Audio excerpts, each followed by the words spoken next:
Hello दोस्तों, study point YouTube channel में आपका स्वागत है। तो आज हम सोशल साइंस का प्रैक्टिस सेट करेंगे। ये आपके एग्ज़ाम के दृष्टि से काफ़ी इम्पोर्टेंट क्वेश्चंस होगा। तो ये सभी क्वेश्चंस को आप अच्छे से लगाइए। अगर आपके 48 क्वेश्चन में अगर 40 क्वेश्चन भी आपका सही हो जाता है यहाँ पर, तो समझिए आपकी तैयारी बहुत अच्छी है। तो चलिए क्वेश्चंस की ओर बढ़ते हैं डायरेक्ट। तो सबसे पहला क्वेश्चन यहाँ पर देख लीजिए कि बिहार जो है, यहाँ पर है बिहार में अति जल दोहन से किस तत्व का संकेंद्रण बढ़ा है। तो ये होगा इसका राइट आंसर ऑप्शन सी यानी आर्सेनिक हो जाएगा। और दूसरा का क्वेश्चन जो है कि चिपको आंदोलन के प्रवर्तक कौन है। या मेघा पाटकर होगा, या सुंदरलाल बहुगुणा, या विनोबा भावे, या कैलाश सत्यार्थी। तो चिपको आंदोलन के जो प्रवर्तक थे ये सुंदरलाल बहुगुणा थे।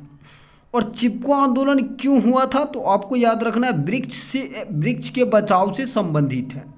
यानी इसमें वृक्ष की बचाव को किया गया, वृक्ष की कटाई से वृक्ष की कटाव को होने से रोका गया है ना। और इसमें बहुत सारे महिलाओं ने भाग लिया, इसलिए और बहुत सारे महिलाओं ने इसमें भाग लिया और चिपक कर पेड़ों की रक्षा किया, इसलिए इसे चिपको आंदोलन भी कहा जाता है। अगर आपसे पूछे कि चिपको आंदोलन कहाँ हुआ, तो चिपको आंदोलन जो है टिहरीगढ़ मतलब उत्तराखंड में हुआ था। कहाँ हुआ, तो उत्तराखंड में। आपको ये बात याद रखनी है कि चिपको आंदोलन कहाँ हुई, तो उत्तराखंड में। ये बहुत इंपॉर्टेंट क्वेश्चन है। निम्न में कौन अनवीकरणीय संसाधन है। तो आपको मालूम होगा कि सौर ऊर्जा भी नवीकरणीय है। यहाँ पर देखिए जल विद्युत और पवन ऊर्जा नवीकरणीय है। यहाँ पर इसका राइट आंसर क्या हो जाएगा, जीवाश्म ईंधन इसका राइट आंसर होगा। भारत में प्रथम जल विद्युत संयंत्र की स्थापना कहाँ हुई थी। तो भारत में प्रथम जल विद्युत संयंत्र की स्थापना जो है दार्जिलिंग में हुआ। कहाँ हुआ, दार्जिलिंग में। तो चलिए आगे की ओर बढ़ते हैं। तो यहाँ पर जो क्वेश्चंस है 5 नंबर जो क्वेश्चन है कि भारत में मुख्यतः किस प्रकार का कोयला पाया जाता है। तो देखिए भारत में जो कोयला पाया जाता है ये बिटुमिनस। अगर आपसे पूछे कि कोयले का सर्वोत्तम प्रकार कौन सा है, तो कोयले का सर्वोत्तम प्रकार कौन हो जाएगा, एंथ्रासाइट।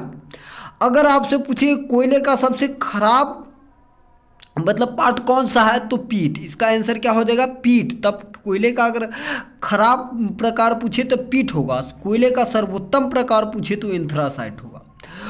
तो चलिए आगे की ओर बढ़ते हैं। बिहार का सर्वाधिक जनसंख्या घनत्व वाला जिला कौन सा है। तो बिहार के सर्वाधिक घनत्व वाला जिला जो है पटना है। आपको मालूम होगा कि पटना में ही क्या है, गोलघर है। और गुरु गोविंद सिंह यानी सिख के 10वां गुरु गोविंद सिंह का जन्म कहाँ हुआ था, पटना में हुआ था। और पटना से रिलेटेड क्वेश्चन आपको जितना भी होता है सभी क्वेश्चन याद रखने हैं। जैसे बिहार में प्रथम नगर निगम की स्थापना कहाँ हुई, तो पटना में हुई। तो ये जितना भी रिलेटेड क्वेश्चन अगर आपको याद है तो समझिए आपकी तैयारी काफ़ी अच्छी हो रही है। तो चलिए भारत में किस स्थान पर सर्वाधिक वर्षा होती है। तो बात करें कि भारत में किस स्थान पर सबसे अधिक वर्षा होता है, तो सबसे अधिक वर्षा जो होता है भारत में मानसीराम में होता है। कहाँ होता है, मानसीराम में। बिहार के प्राचीनतम नदी घाटी परियोजना, प्राचीनतम कहने का मतलब सब पुराना नदी घाटी परियोजना कौन सा है, तो सोन परियोजना। क्या हो जाएगा, सोन परियोजना। आगे की ओर बढ़ते हैं। निम्नलिखित में कौन राष्ट्रीय दल नहीं है। तो देखिए भारतीय राष्ट्रीय कांग्रेस भी एक राष्ट्रीय दल है, और यहाँ पर बहुजन समाज पार्टी भी राष्ट्रीय दल है, और भारतीय जनता पार्टी भी क्या है, राष्ट्रीय दल है। तो यहाँ पर पूछा कि कौन राष्ट्रीय दल नहीं है, तो लोक जनशक्ति पार्टी क्या है, राष्ट्रीय दल नहीं है। बोलोविया में जनसंघर्ष का मुख्य कारण क्या है। तो बोलोविया में जो बोलोविया था वहाँ जनसंघर्ष क्यों हुआ था, यहाँ इसलिए हुआ था वहाँ जल का निजीकरण कर दिया गया था। तो जल का निजीकरण, इसका राइट आंसर क्या हो जाएगा, ऑप्शन बी। बोलीविया जो है किस महादेश का हिस्सा है, बोलीविया। तो बोलीविया जो है ये दक्षिण अफ्रीका के हिस्सा है। तो चलिए आगे की ओर बढ़ते हैं। निम्न में से किसे प्राथमिक क्षेत्र कहा जाता है।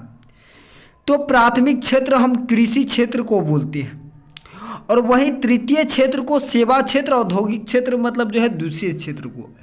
और स्वीडन की मुद्रा क्या है, अगर आपसे पूछे कि स्वीडन की मुद्रा क्या है तो क्या हो जाएगा, क्रोना। वहीं रुपया की बात करें तो भारत की मुद्रा जो है रुपया है। वहीं रूस की बात करें, रूस की मुद्रा, तो रूस की मुद्रा क्या है, रूबल है। अगर आपको इतना डिटेल में आ रहा है तो समझिए आपकी तैयारी बहुत अच्छी चल रही है और आप अच्छे नंबर से, आपका अच्छा नंबर जो है 100% आएगा। गरीबी के कुचक्र की धारणा किसने दिया, तो गरीबी के कुचक्र की धारणा जो दिया था ये रैगनर नक्स के द्वारा दिया गया था। किसके द्वारा दिया गया, रैगनर नक्स के द्वारा। तो चलिए हम आगे की ओर बढ़ते हैं। कृषि तथा ग्रामीण विकास के लिए पुनर्वित्त करने वाली शीर्ष संस्था कौन है, तो ये है नाबार्ड। कौन है, नाबार्ड।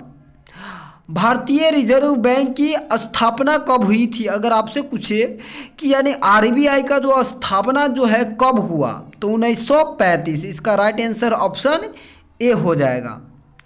तो चलिए आगे की ओर बढ़ते हैं। सहकारिता साख समिति का गठन कब हुआ, तो 1904 में। आपको ये बात याद रखनी है कि सहकारिता साख समिति का गठन कब हुआ, 1904 ईस्वी में।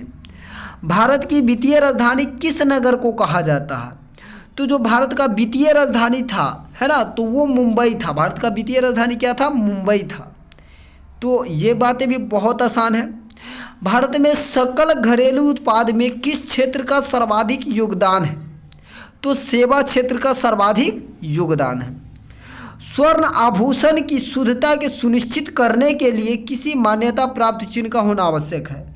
यानी जो हम लोग सोना जो आभूषण लेते हैं तो उसकी शुद्धता के लिए हम किस मान्यता चिन्ह को आवश्यक लेते हैं, तो हॉलमार्क्स। क्या होगा, हॉलमार्क्स इसका राइट आंसर हो जाएगा।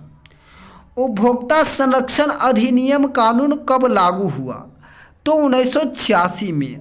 अगर यहाँ पर आपसे पूछता है कि उपभोक्ता संरक्षण अधिकार दिवस कब मनाते हैं, तो 15 मार्च को उपभोक्ता संरक्षण अधिकार दिवस मनाते हैं।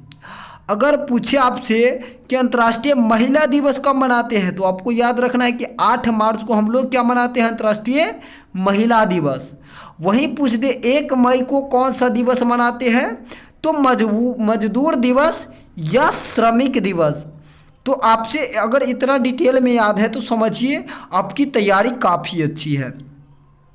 बिहार का शोक किस नदी को कहा जाता है, एग्जाम में अगर पूछे कि बिहार का शोक किस नदी को कहा जाता है, तो आपको याद रखना है कि कोसी नदी को ही क्या बोलते हैं, बिहार का शोक नदी बोलते हैं। महासागरों के तल पर होने वाले कंपन का संबंध है, तो महासागरों के तल पर कंपन होने का संबंध जो है किससे है, सुनामी से। किससे, तो सुनामी इसका राइट आंसर ऑप्शन सी हो जाएगा। यहाँ पर अगले क्वेश्चन की ओर बढ़ते हैं। संसाधन की खोज और प्रबंधन के लिए किस उपग्रह का प्रयोग किया जाता है, तो सुदूर संवेदी उपग्रह। सुदूर संवेदी उपग्रह। बॉक्साइट का सबसे बड़ा उत्पादक राज्य कौन है, तो बॉक्साइट का अगर सबसे बड़ा उत्पादक राज्य देखा जाए तो ये है ओडिशा। क्या है, ओडिशा। सूचना का अधिकार कानून कब लागू हुआ, तो 2005 में लागू हुआ था। नेपाल के साथ भारत के किस राज्य की सीमा अधिक मिलती है, यानी नेपाल जो है, नेपाल के सीमा किस राज्य, भारत के किस राज्य का सीमा अधिक मिलता है, तो ये उत्तर प्रदेश की सीमा जो है नेपाल से अधिक मिलती है। भारतीय जनता पार्टी के प्रथम अध्यक्ष कौन थे, तो भारतीय जनता पार्टी के प्रथम अध्यक्ष कौन थे, अटल बिहारी वाजपेयी। अगर आपसे पूछे कि भारतीय जनता पार्टी की स्थापना कब हुई, तो 1980। याद रखिएगा 1980।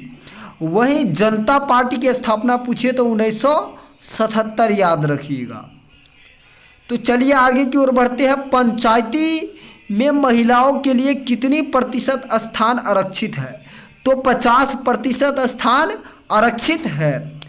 बिहार में सर्वप्रथम नगर निगम की स्थापना कहाँ हुई, ये हमने आपको पहले ही बताया कि बिहार में सर्वप्रथम नगर निगम की स्थापना कहाँ हुई, तो पटना में हुआ था। और पटना में ही क्या हुआ, छात्र आंदोलन हुआ था। बिहार में छात्र आंदोलन का नेतृत्व किसने किया, तो जयप्रकाश नारायण ने। पटना के गांधी मैदान से यह आंदोलन शुरू हुआ था 1974 में और यह पूरे देश भर में फैल गया। तो यानी अगर पूछे कि बिहार में छात्र आंदोलन किसने किया तो जयप्रकाश नारायण ने। अगर पूछ दे कि कब किया तो 1974 में। तो चलिए आगे की ओर बढ़ते हैं। सबने अवज्ञा आंदोलन के समय भारत के वायसराय कौन थे? तो इसका राइट आंसर ऑप्शन बी हो जाएगा, लॉर्ड इरविन। जेनेवा की संधि कब हुई? तो जेनेवा का संधि जो है दक्षिण वियतनाम और 1954 में हुई थी, दक्षिण वियतनाम और रूस के बीच में, है ना। और यहाँ पर अगला क्वेश्चन की ओर बढ़ते हैं कि चौरी चौरा कांड कब हुई थी? तो चौरी चौरा कांड जो है 1922 में हुआ। अगर पूछ दे आपसे कि बताइए असहयोग आंदोलन कब हुआ, तो असहयोग आंदोलन 1920 में हुआ था। असहयोग आंदोलन महात्मा गांधी जी के द्वारा 1920 में किया गया और यह भी 1922 तक चला। जब चौरा चौरी कांड हो जाता है तो असहयोग आंदोलन को महात्मा गांधी वापस ले लेते हैं।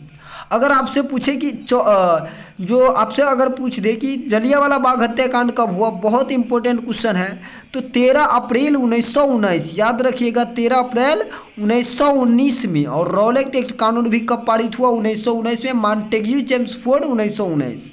तो आप अगर इतना क्वेश्चन याद रखते हैं तो समझिए आपकी तैयारी बहुत अच्छी है। हिंद चीन पहुंचने वाले प्रथम व्यापारी कौन थे? तो आपको मालूम होगा कि हिंद चीन में सबसे पहला व्यक्ति ऐसा कौन था जो पहुंचा, हिंद चीन पहुंचा? तो ऐसा व्यक्ति पुर्तगाली था।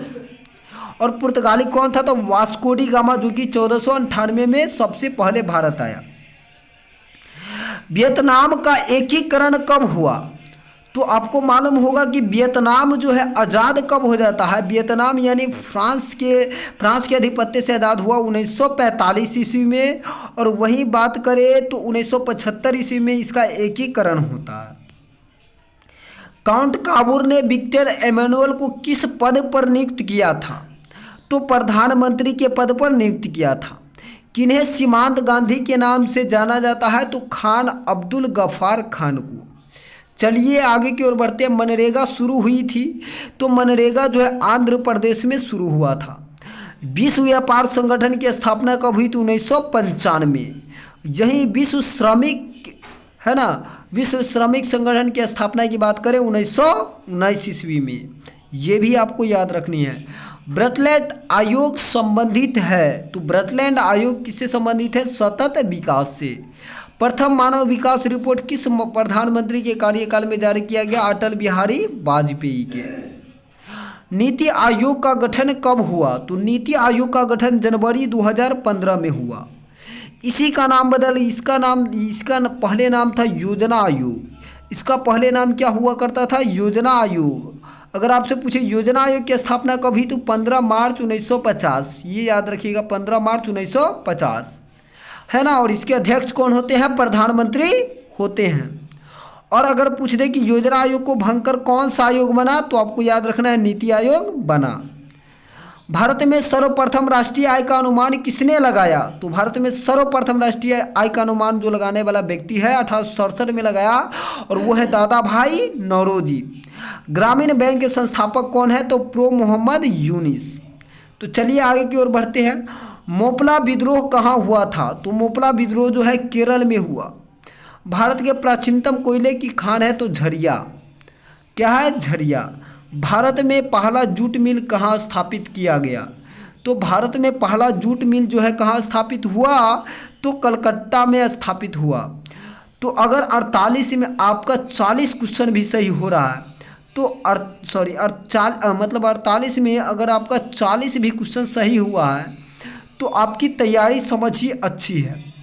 अगर आपकी तैयारी अच्छी नहीं है तो आप बहुत ज़्यादा मेहनत कीजिए, अच्छे से तैयारी कीजिए। सभी ऑब्जेक्टिव क्वेश्चन और सब्जेक्टिव क्वेश्चन सभी को अच्छे तरीके से पढ़िए ताकि हमेशा क्वेश्चन याद रहे।